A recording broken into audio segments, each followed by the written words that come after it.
Assalamualaikum warahmatullahi wabarakatuh.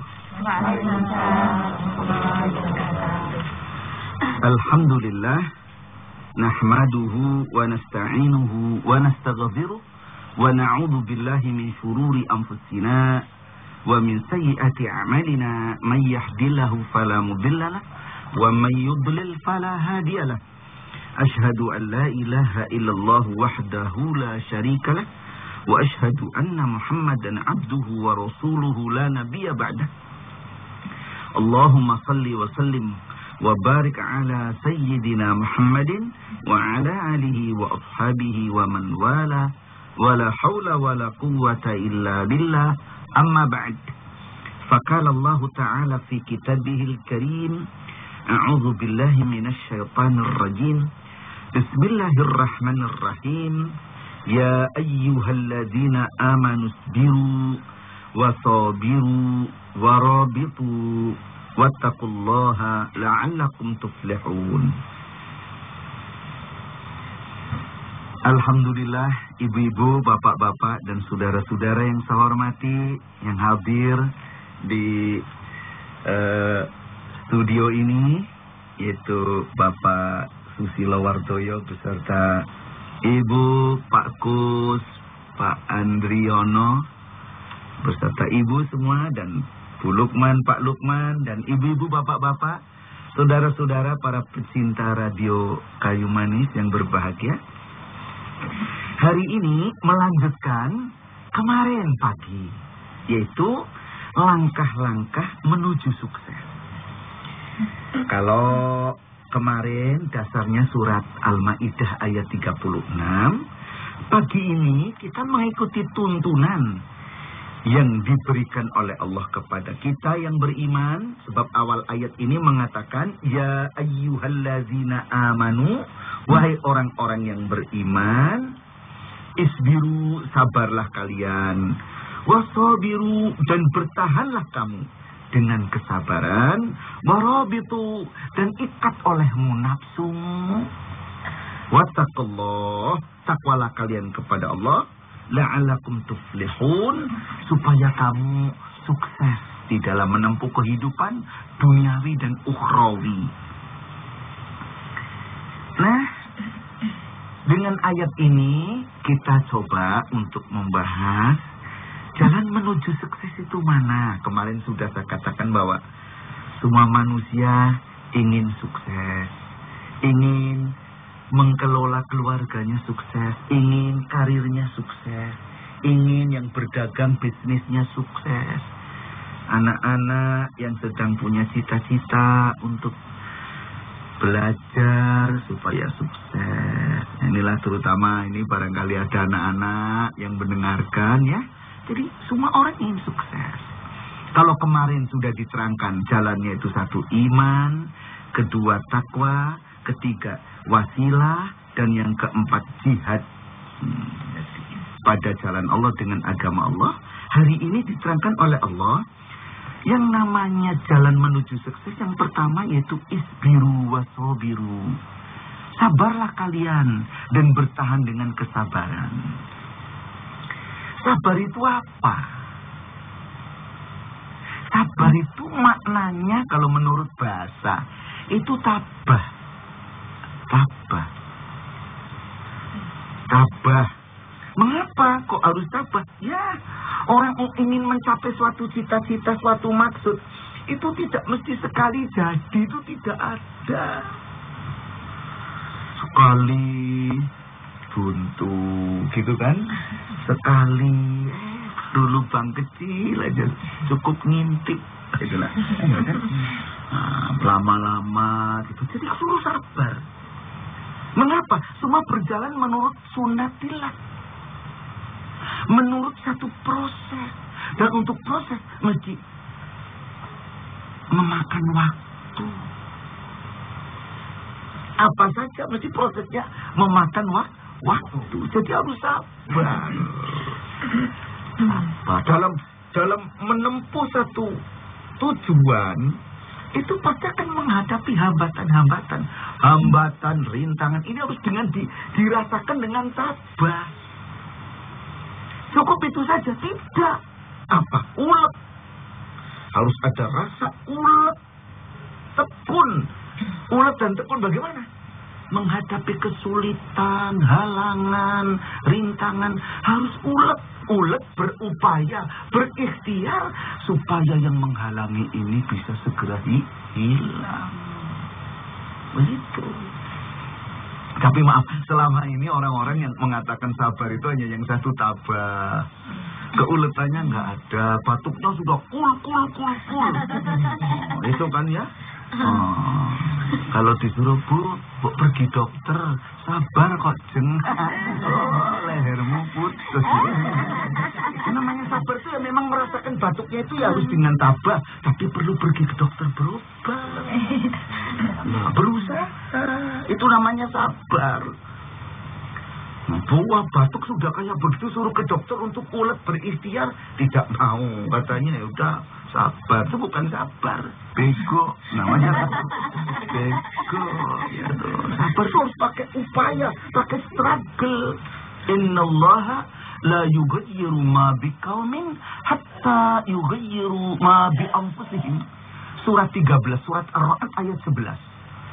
Yang maknanya, sesungguhnya Allah tidak akan merubah nasib satu kaum, masyarakat, apalagi satu orang, sampai mereka berusaha untuk merubah keadaannya.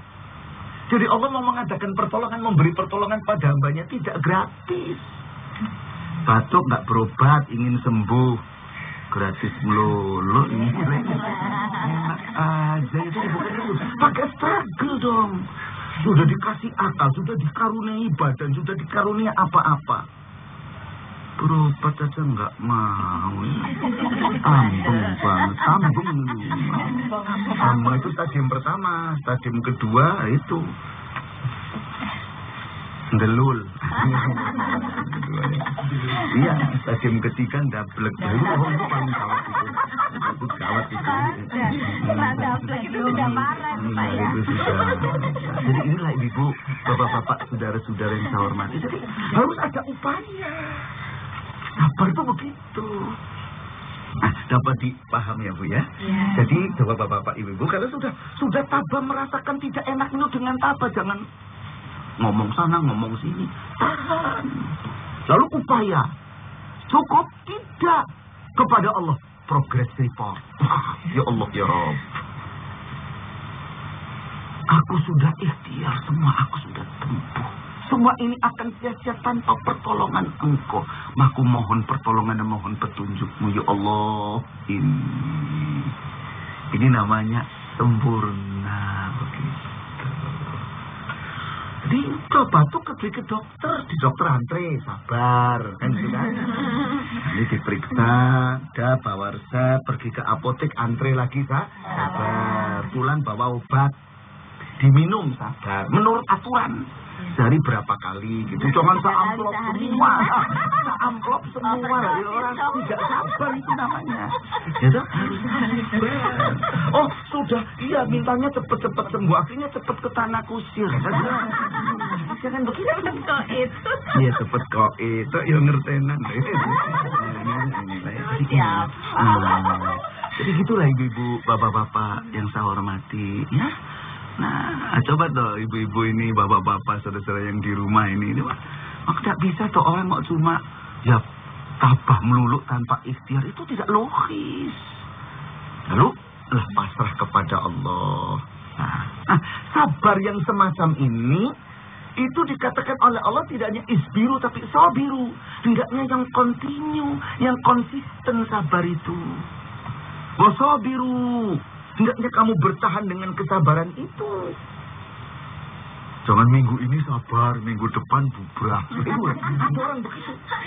Bulan ini sabar, bulan depan wah kumat. Sabar itu yang konsisten dalam segala hal. Nah ini maksudnya kan dapat dipaham ya begitu tuh ya. Sabar, sekarang sabar, besok merusak, sekarang sabar, besok susah. Nah kapan rumah tangga mau benar? Nah, ini upama lah nih. Aku orang nyindir loh. Ya, saya tidak nyindir ini. cuma ya. Ada yang ngaku, ada yang ngaku gosong. Orang ngaku itu dosanya kecil kok. Betul ya, dosanya kecil. Kalau tobat itu, kalau tobat dihapus, ya, dihapus. Baiklah. Nah, warab itu dan ikat nafsumu dengan baik-baik. Bagaimana orang mau sukses kalau nafsunya tidak mau dikendalikan? Nah, ini satu upaya horizontal pada internal pada dirinya sendiri, ikat nafsunya, juga sabar. Tapi juga ini dengan hubungannya eksternal dengan orang lain. Horizontal, vertikal kepada Allah, wattaqullah, takwa kepada Allah. Jadi, sifat bersabar dan konsisten dengan kesabarannya dan mampu mengendalikan nafsu untuk supaya kita sukses mencapai apa yang kita kehendaki, itu termasuk langkah takwa kepada Allah. Dinilai sebagai perbuatan takwa kepada Allah Subhanahu wa Ta'ala. Nah, saya kira enggak banyak-banyak, ya sedikit, tapi asal telaten, insya Allah jadi bukit. Jangan sampai menjadi penyakit, ya kan? Menjadi bukit, ya, dipahami, diayati, lalu diamalkan. Ya, kita harus banyak berikhtiar, bersabar, mengendalikan nafsu, ya, dan tidak boleh lupa takwa kepada Allah. Sebab lebih-lebih kita sekarang pada tahap pelita yang keempat, dalam tahap ingin akan meletakkan landasan dasar untuk tinggal landas. Ini memerlukan pengendalian nafsu, pengendalian diri, dan harus dengan kesabaran, ya. Dan itu barang tentu dengan takwa kepada Allah. Insya Allah kita akan sukses di dalam menjalankan pembangunan nasional ini. Nah, begitulah. Siapa yang mau bertanya? Silakan Bu Andri. Ya. Gimana cara mengendalikan nafsu itu, bagaimana tuh Pak? Nah, ini memang serem. Ini serem ini. Ini nggak bisa mengendalikan. Baik, yang tanya sendiri ngaku. Soalnya kalau udah nafsu lupa. Iya, lupa. Apalagi nafsu asinan. Jadi bagaimana mengendalikan nafsu? Ini termasuk di art of life, seni hidup. Menurut tuntunan Quran, mengendalikan nafsu, artinya ada orang yang tidak bisa mengendalikan nafsu. Ini orang yang di dalam istilah Quran dalam surat Yusuf, surat 12. Surat Yusuf, surat 12, ayatnya 53. Itu orang yang berada dalam posisi nafsu amarah. Innan nafsa la ammaratum bisu. Sesungguhnya nafsu itu selalu menyuruh orang untuk berbuat jahat. Nah, orang yang tidak dapat mengendalikan nafsu itu orang yang hidupnya ini di bawah perintah duli tuanku nafsu. Orang yang tidak dapat mengendalikan nafsu berarti di bawah perintah nafsu. Apapun yang dituntut, yang diperintah nafsu, ia rela melaksanakannya, apapun risikonya. Dan maaf, nafsu memang suka begitu loh, Bu. Nafsu itu ya nafsu. Coba umpama ibu-ibu ini, umpama masuk ke studio ini tidak boleh pakai alas kaki, sepatu gitu ya, nanti keluar gitu. Nanti kan mata memberitahu ini loh sepatumu. Itu mata sebagai hidayat indrawi. Mesti memberitahu, secara eksak memberitahu ini sepatumu. Tapi nafsu lain lagi bilangnya. Biar sepatumu, tapi kan peot. Nah ini.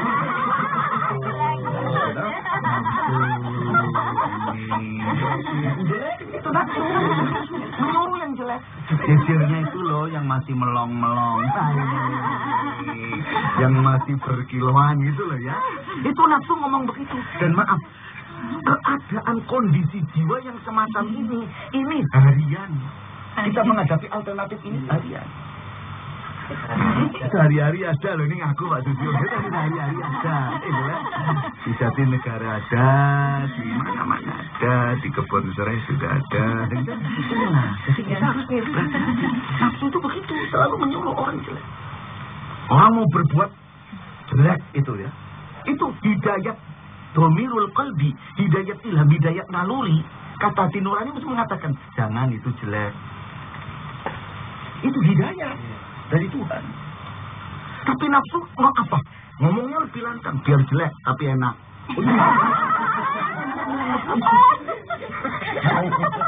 Biar jelek tapi enak. Belum tentu kamu besok ketemu. Ini kan tambah penasaran. Ini kasih contoh. Ya inilah ibu bapak saudara-saudara yang saya hormati. Jadi begitulah keadaan nafsu. Jadi selalu menyuruh orang jahat. Lah, bisanya dikendalikan pakai apa? Lah, maka Nabi Yusuf alaihissalam mengatakan, "Innan nafsa la'ammaratun bisu' illa ma rahima rabbi." Kecuali nafsu yang sudah dirahmati oleh Tuhanku, dirahmati dengan iman. Orang kalau sudah dirahmati oleh Allah dengan iman, lewat imannya inilah. Dengan iman itu yang menjadi hamba yang rela diperintah oleh Allah. Rela diatur oleh Allah hidupnya. Orang yang dibawa kekuasaan nafsu hanya rela diatur oleh nafsunya. Akal dan moral kalau mau campur tangan mengatur hidupnya, dia orang ini yang dikuasai nafsu gak akan mau. Akal dan moral dianggap tidak perlu ikut campur. Kalau akal dan moral sudah tidak boleh ikut campur, apalagi Allah. Itu orang yang dikuasai nafsu. Tapi dengan datangnya iman itu barangkali kalau dalam ilmu elektronika, itu termasuk konduktor. Jadi mudah dialiri oleh arus listrik. Nah, kalau ada iman, mudah dialiri oleh alur kebenaran dari Allah. Ya rela diatur. Sholat, bangun. Allahu Akbar, subuh bangun. As-salatu khairum minan naum. Salat itu lebih baik daripada tidur. Karena ada iman bangun. Tapi kalau dia dikuasai oleh nafsu, kedengarannya lain lagi.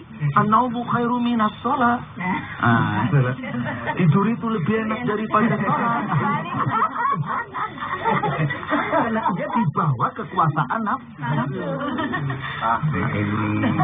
Jadi caranya secara prinsip mengendalikan nafsu dengan ada iman.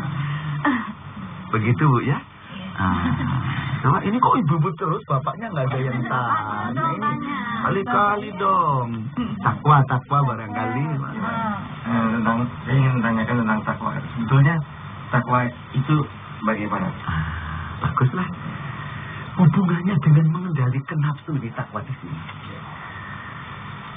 Orang yang takwa kepada Allah, itu tadi kan sudah diterangkan kemarin pagi ya, diterangkan ya bahwa takwa itu melakukan perintah Allah dan meninggalkan larangannya. Apa yang diperintah oleh Allah ia laksanakan, apa yang dilarang ia tinggalkan. Ini berarti kemauan si hamba mengikuti kemauan Allah. Ini yang namanya tauhidul irodah. Tauhidul irodah. Manunggal karsa. Ini manunggal karsa. Antara hamba dengan Allah ketemu kemauannya. Ini takwa. Ini bukan ilmu jeruan loh. Ini bukan.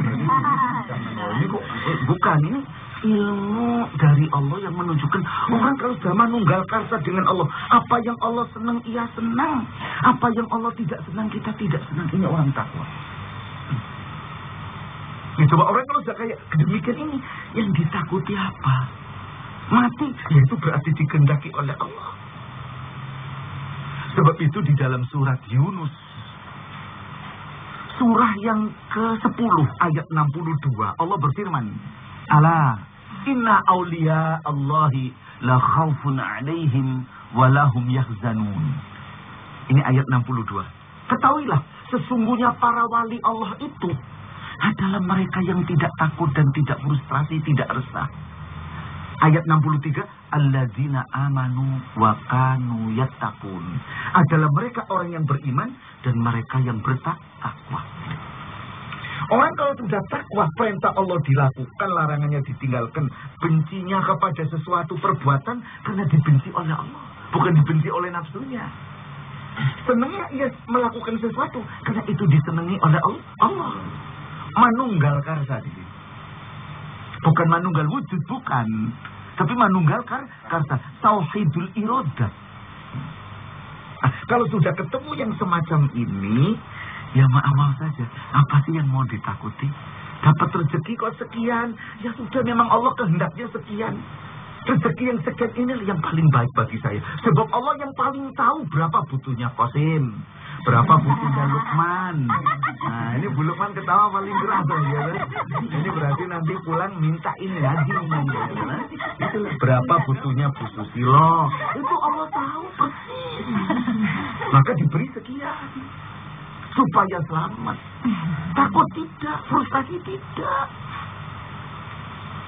Menghadapi kehidupan yang begini, orang pada takut, pada resah. Ya tenang, tidak. Itu wali Allah begitu. Orang yang sampai martabat takwa yang semacam ini, wali Allah.